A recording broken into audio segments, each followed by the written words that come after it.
Amém. Boa noite, irmãos. Amém. Que a graça e a paz seja sobre a sua vida. Eu quero que você abra a sua Bíblia aí em 1 Tessalonicenses, capítulo 4. Nós vamos ler até o versículo 8, ok? 1 Tessalonicenses 4, do 1 ao 8.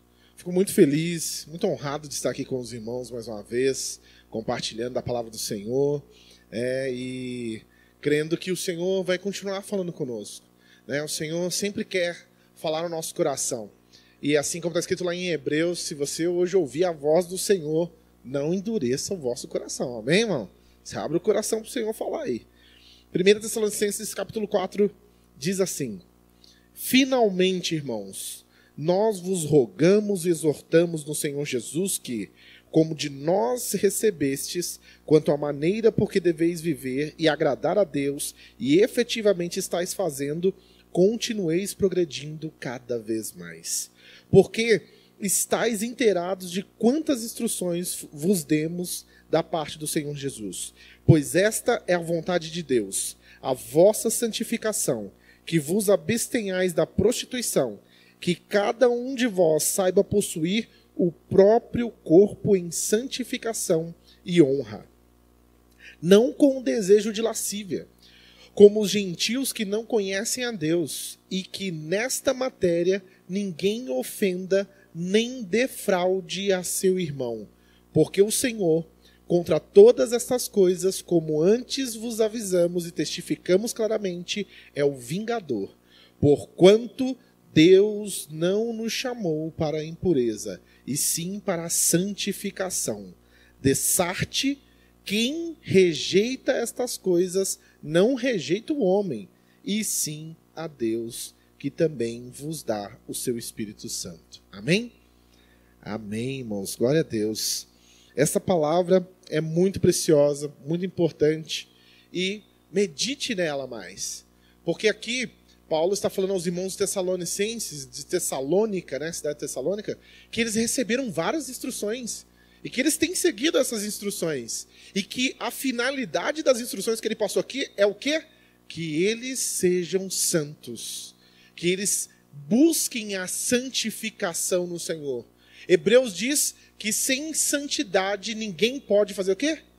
Ver a Deus. A santificação deve ser uma busca incessante de todos nós cristãos. Mas aqui nesse texto, ele observa algo peculiar nos irmãos de Tessalônica.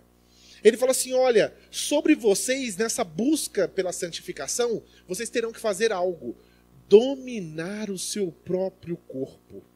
Cada um, ele vai falar no versículo 4, cada um de vós saiba possuir o próprio corpo em santificação e honra.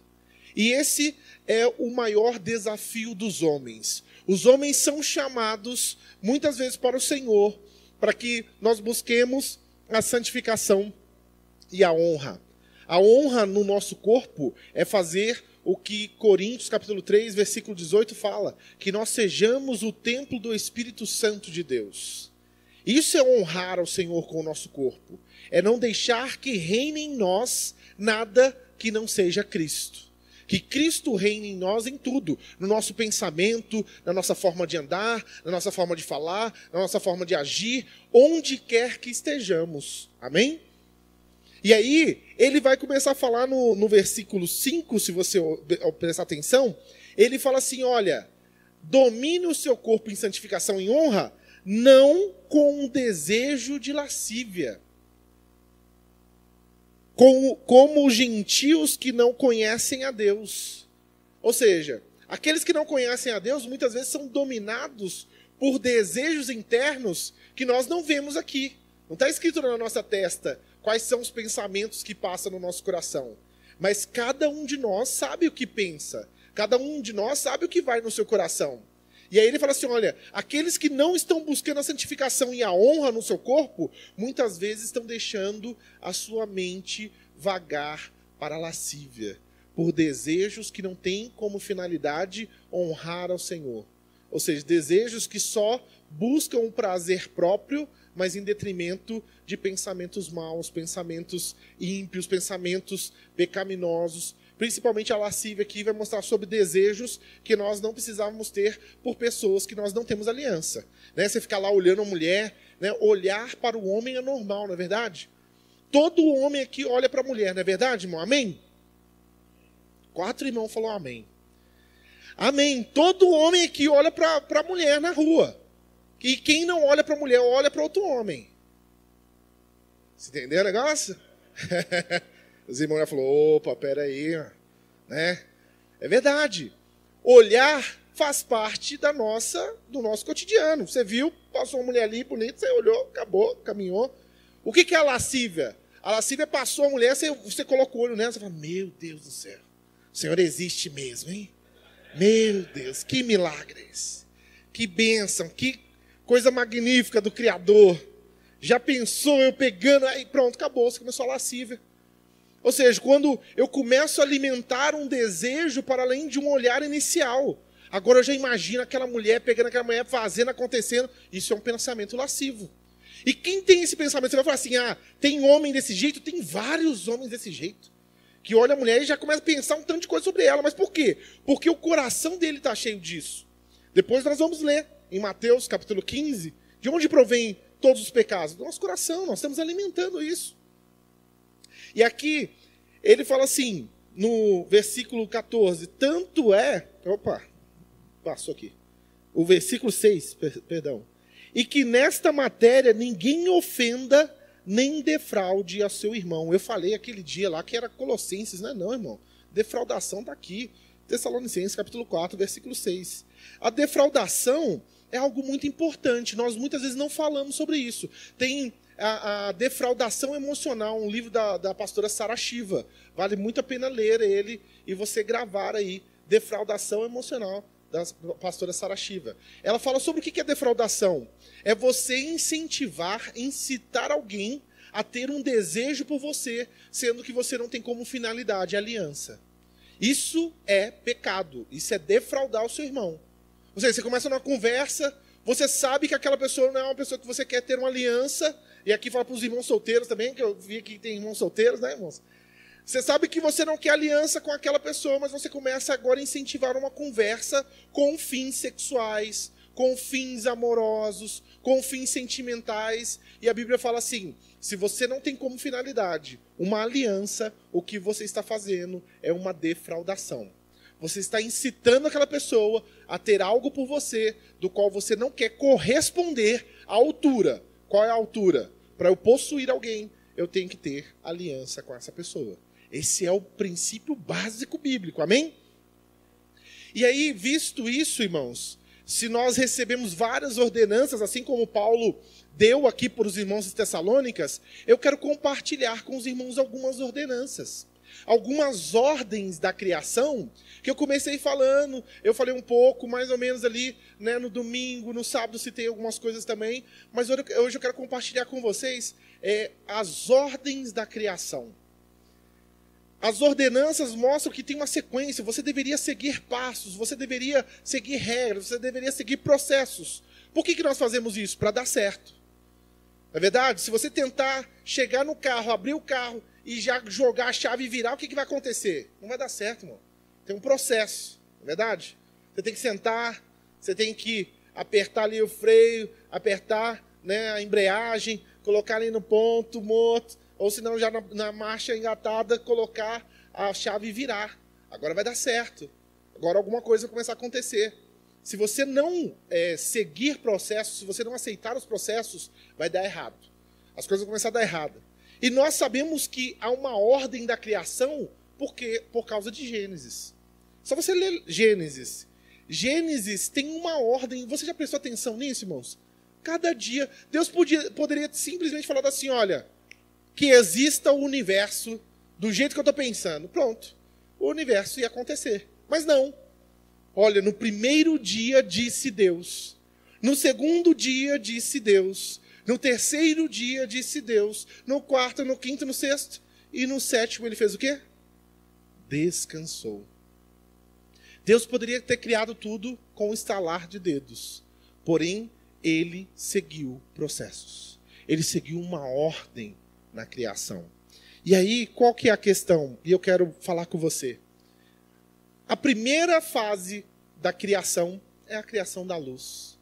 Você vai ver que Gênesis capítulo 1, versículo 2, 3, na verdade, você vai ver já a criação da luz.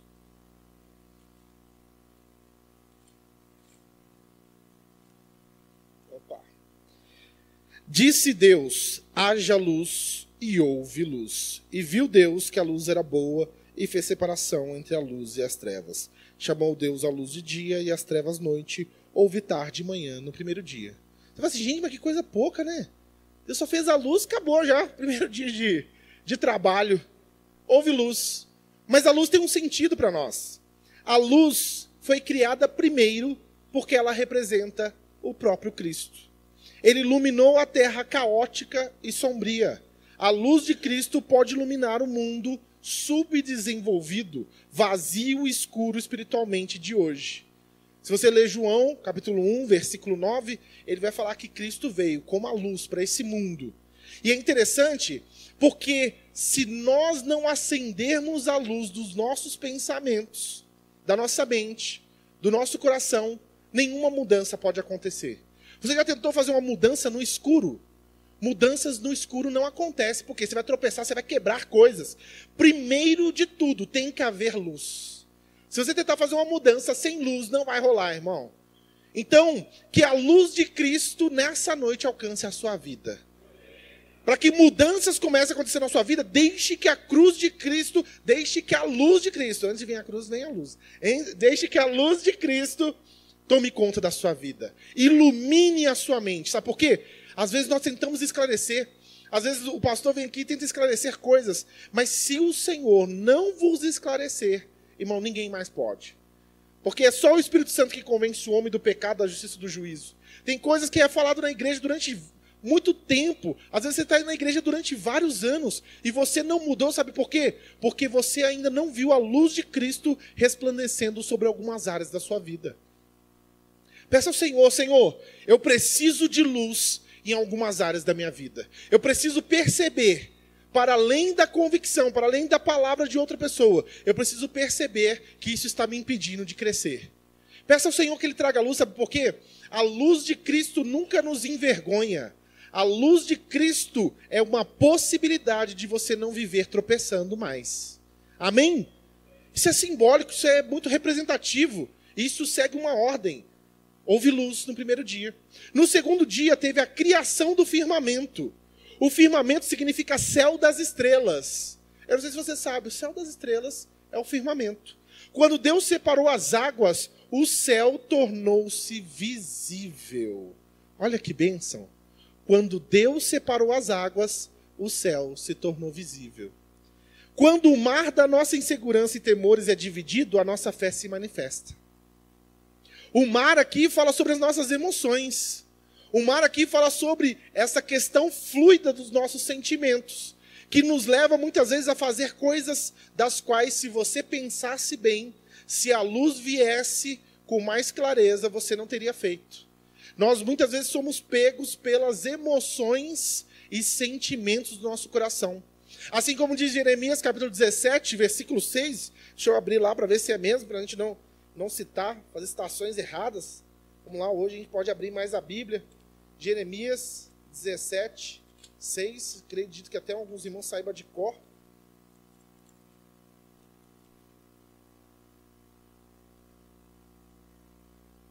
Tá vendo? Eu falando errado já. É o 17, 5. Mas na verdade é o 9 que eu quero citar. 17, 9. Enganoso é o coração do homem, mais do que todas as coisas, e desesperadamente corrupto. Quem o conhecerá? O versículo 10 responde, Jeremias 17, 9, e agora passa ao 10. Eu, o Senhor, esquadrinho o coração, eu provo os pensamentos, e isto para dar a cada um segundo o seu proceder, segundo o fruto das suas ações. Ou seja, antes de nós fazermos algo, nós deveríamos pedir a Deus, Senhor, traga sobre mim discernimento. Irmãos, algo que nós precisamos orar com muito afinco, com muita realmente constância e intensidade. Peça ao Senhor discernimento. Porque às vezes nós sabemos o que é errado. Você vai ver Salomão, o homem mais sábio do mundo, a Bíblia assim diz. Olha o que ele fez. Esse homem quase deixou de seguir ao Senhor mesmo com tanta sabedoria. Porém não teve discernimento. Às vezes temos muito conhecimento, temos muita sabedoria, mas não temos discernimento. E o discernimento, ele não é ofuscado pelas emoções. Por isso, tem que separar. Nós temos que separar, e quando nós deixamos a nossa emoção de lado, nós começamos a alcançar o firmamento do Senhor. O firmamento do Senhor, isso é interessante, né? Não está na terra, está no céu. O firmamento de Deus é um paradoxo, né? Está no céu. E aí, no terceiro dia, ele fala sobre o aparecimento da terra seca. Olha que interessante, irmãos. A luz vem, o firmamento, e agora, somente agora, a terra. Por quê? Deus falou e a palavra, né? Deus falou a palavra e apareceu a terra seca. A terra seca aparece primeiro e faz com que ela produza todo tipo de relva, ervas, árvores abundantes. Ou seja, sem fundamento não há bênçãos e frutos. Você vai ver que depois da terra, a terra seca, agora que começam os frutos, agora que começam as ervas. Porém, o que teve que primeiro acontecer? A luz vir, o céu se estabelecer, ou seja, a fé se estabelecer, e agora sim, há uma terra seca, e nessa terra produz frutos. Essa é a sequência, irmãos. Nós precisamos da luz de Cristo. Nós precisamos da fé em Cristo, para que comecemos a dar frutos. Sem a luz, sem a fé, não há frutos. Nós não conseguimos dar frutos. E aí no quarto dia, a criação do sol, a lua e as estrelas. Ou seja, a marcação dos tempos, das estações. Então, Deus mostra a importância dos tempos. Ou seja, ele já mostrou que é importante tempo porque ele não criou tudo de uma vez. Ele deu cada dia uma criação. Mostrando para nós que nós temos tempo. Nós muitas vezes somos ofuscados também por esse sentimento embaraçado das nossas emoções e sentimentos. Ou seja, nós queremos que tudo aconteça rápido, para ontem. Porém, Deus está mostrando que na própria criação, Ele, Todo-Poderoso, está falando assim, peraí, calma aí. Ó, tudo tem um dia. Tudo tem um tempo. Não é isso que está escrito lá em Eclesiastes? Há tempo para tudo debaixo do sol. Há tempo para tudo, irmão. Não desespere, o Senhor está fazendo. E aí, no quinto dia, a criação de todos os animais e pássaros segundo a sua espécie. Deus criou todos os seres viventes segundo a sua espécie e abençoou-os para multiplicarem. Ou seja, Deus fez aqueles animais para também o ser humano gozar daquela beleza, dessa criação de Deus. E aí você vai ver, no sexto dia, ele cria o homem. É por isso que na numerologia bíblica, nós temos uma numerologia bíblica, não tem nada a ver com numerologia aí, mas nós temos uma numerologia bíblica, e o 6 é o número do homem, não é verdade? O 7 é o número de Deus, por isso que na linhagem da criação você vai ver que Deus, agora de Adão e Eva, ele chama 7 para ser uma geração separada. Por quê? Porque 7 é o número da perfeição, da beleza, e 7 é o tempo agora de contemplação, o Senhor onde o Senhor descansa. Então, no sexto dia, Deus cria o homem, ou seja, ele dá agora a possibilidade da terra linda, feita, com os tempos determinados, e agora o homem pode desfrutar dessa terra. Então, o homem feito à imagem e semelhança de Deus, ele tem consciência de si, e agora, dentro dessa criação de Deus, ele tem uma paz. Ele tem agora uma tranquilidade, porque o homem foi feito à imagem e semelhança de Deus. Ou seja, o ser humano jamais terá paz e felicidade permanente enquanto não conseguir uma comunhão com o seu Criador. Amém, irmãos? Sem comunhão com o Criador, não tem como você ter paz e tranquilidade. E aí, no sétimo dia, que ainda faz parte do período da criação, vem o descanso. Algo que nós estamos perdendo, principalmente os homens. Os homens, às vezes, excessivamente preocupados com o trabalho, porque o homem trabalha, não é verdade, irmãos? O homem trabalha, mas o homem descansa também. E muitas vezes alguns homens não sabem descansar. Ele quer trabalhar de domingo a domingo e não tem tempo para a sua família. De domingo a domingo e não tem tempo para os seus filhos. De domingo a domingo e não tem tempo para si mesmo. Eu não sei se você sabe, mas os homens morrem 2 anos mais cedo do que as mulheres. Por quê? Porque os homens não têm tempo. Não tem tempo para ir no médico. Não tem tempo para fazer exame. Eu não tenho tempo. Aí quando vai ver, ele já está todo estragado já. Não tem mais jeito. O homem ficou tanto tempo sem ir no médico, e tem um pessoal que fala assim, olha, rapaz, eu não vou no médico não, porque vai que eu descubro alguma coisa. Mas eu falei, rapaz, mas é para descobrir mesmo, é. É para descobrir e tratar. Se você não for, além de você não descobrir, e só porque você não sabe não quer dizer que não está acontecendo, você, quando descobrir, não vai ter mais jeito e nem solução. A maioria dos cânceres de próstata são tratáveis. Eu não sei se você sabe disso. Porém, o que acontece? Os homens não vão no médico. Aí fica fazendo piada. Vai levar dedada lá, rapaz. Eu vou lá para isso. Não. Não é levar dedada não, irmão. É fazer um exame de rotina. Entendeu? E tem que fazer. Acima de 50 aí que tem que fazer mesmo. Né? Uma vez por ano. Tem que ter o exame. Porém, você vai ver, os homens não vão ao médico. O SUS tem gastado grandes investimentos para os homens passarem a ir ao médico. Por quê? Porque os homens não têm tempo de descanso.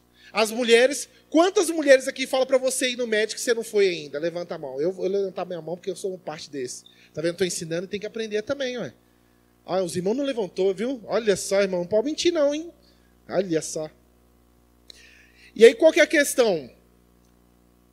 A chegada da noite em cada período da criação ao descanso. Você vê isso? Deus cria a luz. Aí vai amanhã e à tarde ele descansa. Ele para de trabalhar. É a mesma coisa, tem que ter tempo para trabalho, irmãos. Olha, ok que um dia ou outro você vai ter um trabalho em casa, mas você tem que ter tempo para o trabalho. A noite não é horário de trabalhar. A noite é horário de descansar. Eu não sei se você sabe, mas quando você não dorme, quando você fica pensando excessivamente, você produz uma toxina cerebral. Essa toxina cerebral, ela vai se acumulando no seu organismo e gera um aumento de cortisol. O cortisol é o hormônio precursor da ansiedade e da irritabilidade. Então, quem não dorme direito vai ter maior tendência à ansiedade, à depressão, à irritabilidade, à falta de memória, problemas de concentração, problemas sexuais e problemas cardiovasculares. Quem trabalha à noite, então, olha, eu lamento, você vai ter menos tempo de vida. O homem já vive 2 anos a menos, quem trabalha à noite vai ter menos 4. Verdade? Eu estou falando sério. E eu já tive clientes já que eu falei para eles, você tem que mudar o seu horário de trabalho. Pessoas que trabalham à noite vão viver menos e vão adoecer mais. Por quê? Porque Deus não nos criou para ficar acordado à noite. Porém, alguns de nós, às vezes diante de tantas problemas, de tantos realmente afazeres, nos angustiamos. Mas se Deus descansou, irmão, por que você não pode descansar? Me fala um negócio desse. O que é maior do que o Criador? O que é maior do que a criação do Criador que você não pode descansar? Descanse. Eu tenho para mim um exemplo, o Mauri. O Mauri é um homem que me ensinou muito. O Mauri podia estar caindo o teto, o céu. Deu a hora do almoço. Vamos almoçar, Misael. Eu falei, por quê? Não, Maurício, não podemos almoçar. Não, a gente pode sim. Sabe por quê? O Senhor está cuidando de tudo, preocupa não. E eu almoçava, rapaz. Era tranquilo, Maurício. Eu ficava abismado com aquilo. Ele falou assim, mas eu confio no Senhor. Está tudo no controle do Senhor. Nós não vamos poder fazer nada. Irmãos, pare para almoçar. Pare para jantar. Pare para se alimentar. Nós não fazemos isso. Os homens, principalmente. E aí, o que os homens vão fazer? Chega à noite e vai devorar tudo, igual eu.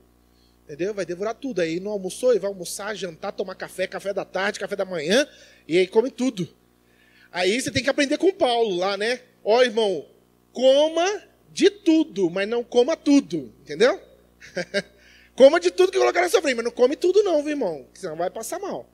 Então, qual que é a questão aqui? Entendemos que a obra da criação, ela vai nos conduzir a uma ordem. E você viu aqui, na ordem da criação, você precisa colocar também o descanso. O descanso é imprescindível para a nossa vida.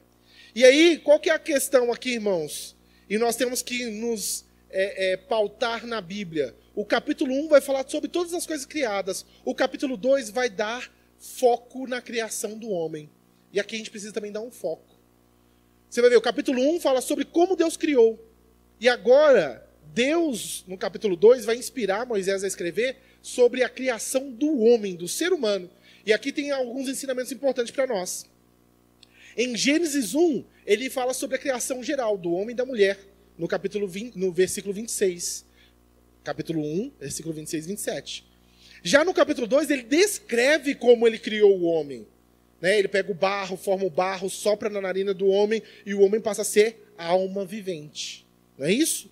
No capítulo 1, lá no versículo 29 e versículo 30, ele fala assim, olha, as plantas são para alimento do homem, ou seja, do homem e da mulher. Já no capítulo 2, ele fala sobre a construção de um jardim, de um lugar específico para o homem. E aí, no capítulo 1, ainda no versículo 28, do 26 a 28, ele fala assim, o homem deve dominar sobre todas as criaturas de Deus. E aí, no capítulo 2, versículo 15, Deus, então, coloca o homem no jardim e ele fala duas coisas. O homem tem que lavrar a terra e defendê-la, guardar. E aqui eu quero dar o foco, aqui eu quero poder conversar um pouco mais e depois abrir para pergunta. A gente pode abrir para pergunta, pastor? Pode, amém? E eu quero focar um pouco mais. Que é o quê? Aqui está basicamente a nossa missão, irmãos. Nós temos que cultivar e guardar, defender. Mesmo na criação, Deus já falava sobre defender. Mesmo quando Deus já defendia o homem, Deus falava para que o homem tomasse um lugar de cuidado, de defesa. Porém, antes de defender, ele tinha que cultivar. Cultivar é dar condições para o nascimento e desenvolvimento de plantas. Procurar manter ou conservar, desenvolver. Você vê, mais uma vez, eu busco aqui, na palavra do Senhor, um grande feito e uma grande missão do homem. Irmãos, o homem tem que trabalhar. Eu sei que eu estou insistindo nisso, mas é verdade.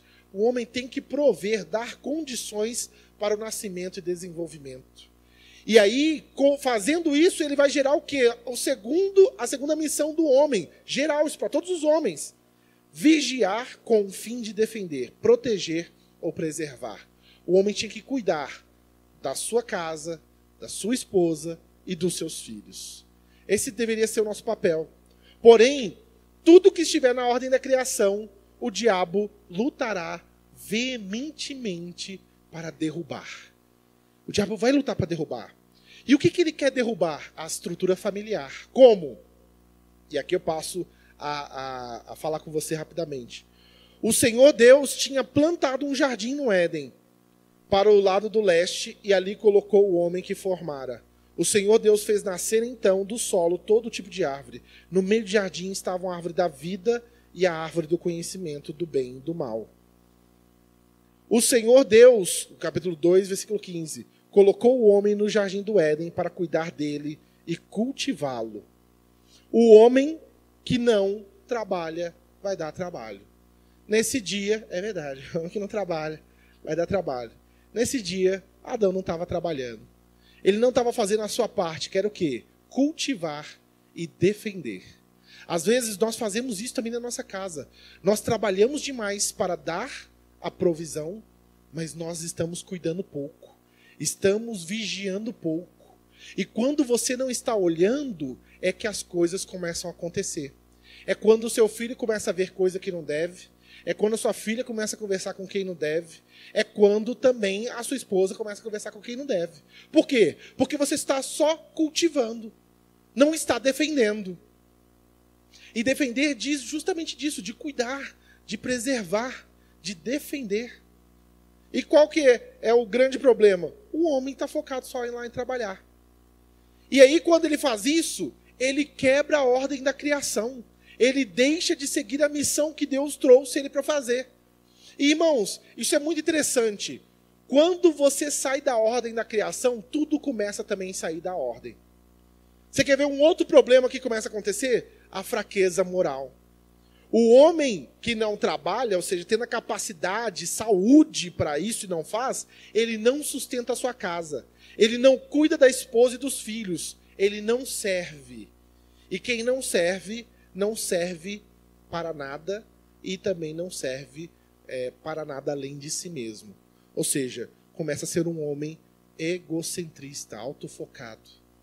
O homem que foca em si mesmo, nos seus desejos, na busca pelas suas realizações pessoais, ele vai começar agora a virar um homem hedonista. O que significa isso? Um homem que só busca prazer. Irmãos, não há nada pior nesse mundo do que um homem que só busca os seus prazeres pessoais.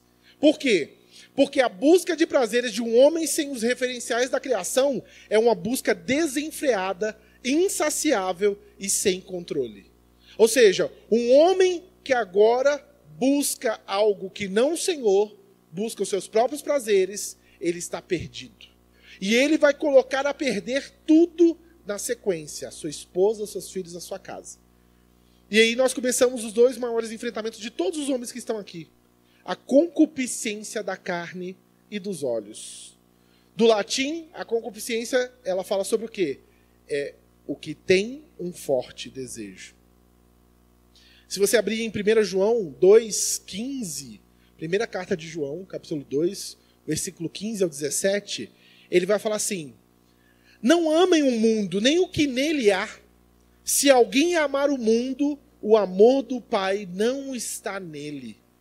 Pois tudo o que há no mundo, a cobiça da carne, a cobiça dos olhos e a ostentação dos bens, não provém do Pai, mas do mundo. O mundo e a sua cobiça passam, mas aquele que faz a vontade de Deus permanece para sempre. 1 João 2, 15 ao 17. Qual que é o nosso maior problema, irmãos? Hoje é isso aqui. A concupiscência da carne, ou seja, um desejo forte da carne. A carne, nesse caso, nesse texto agora que acabamos de ler, ele não está se referindo ao corpo natural do ser humano, mas sim à natureza do ser humano. É uma natureza sensual, que anela o mal e na qual não mora o bem. Os desejos da carne é, na verdade, a ânsia de consentir com o mal. Quando que eu sei que isso está acontecendo? Quando você é casado e começa a olhar para outra mulher. Quando você é um homem maduro e começa agora a se interessar por coisas que não vão gerar vida para você. Agora você começa a ver um desejo forte que você sabe que lá na frente vai causar dano para você. E aí, qual que é o grande problema? Tem prazeres que, se você se permitir, o final vai ser de morte. Não é isso? Provérbios fala isso para nós. Há caminhos que aos olhos do homem são bons, mas o seu final é final de morte. Então, a expressão desejos da carne inclui tudo aquilo que contraria a vontade de Deus. A concupiscência dos olhos agora está falando sobre um dos maiores problemas do homem. O homem em si tem esse problema, que é o olhar lascivo, o olhar que nós falamos. Está lá em Mateus 5, o 27 e o 28. Boa parte do prazer pecaminoso do mundo se experimenta mediante os olhos. É onde Jesus fala que a janela da alma é o quê? Os olhos. E o que vai acontecer? Você vai começar a alimentar desejos que não são bons. E aí começa a luta nas áreas mais difíceis que nós temos. A luta da sexualidade. Por quê? Porque ali vai implicar na ordem da criação, na própria geração dos filhos, e agora a luta da mente, que vai gerar agora a angústia e também alimentar pensamentos e desejos impuros, que está escrito em Mateus 15, 16 ao 20. Então, irmãos, nós temos basicamente aqui um resumo do problema da falta ou da saída da ordem. Quando nós deixamos de cultivar e proteger, quando nós deixamos a estrutura familiar, quando nós deixamos a luz de Cristo, aí vem os nossos maiores problemas. A concupiscência da carne, ou seja, um desejo mau, um desejo por coisas más, e a concupiscência dos olhos, alimentar a sua alma de coisas ruins. Quantas pessoas às vezes ficam à noite lá e começam a pensar coisas que não deveria? Começa a alimentar coisas que não deveria. Tem como fazer alguma coisa com isso? Tem, irmão. Você tem que controlar a sua mente. Porque senão, se você não controla a sua mente, isso começa a se fixar no seu coração. E aí você vai ver os problemas. São os vícios que provêm daí. nós começamos a ver os problemas, a decadência moral, a decadência ética, a decadência dos princípios cristãos. Então, a palavra do Senhor hoje para nós é que nós venhamos cuidar dos nossos desejos, os desejos da carne e os desejos dos nossos olhos. Como? Submetendo de novo a ordem. Que o Senhor seja a luz, que o Senhor seja o firmamento, que o Senhor seja a terra que agora em nós gera fruto, que o Senhor realmente nos dê o discernimento do tempo e que Deus realmente nos capacite para cultivar e também para defender o que Ele nos deu. Amém, irmãos? Amém.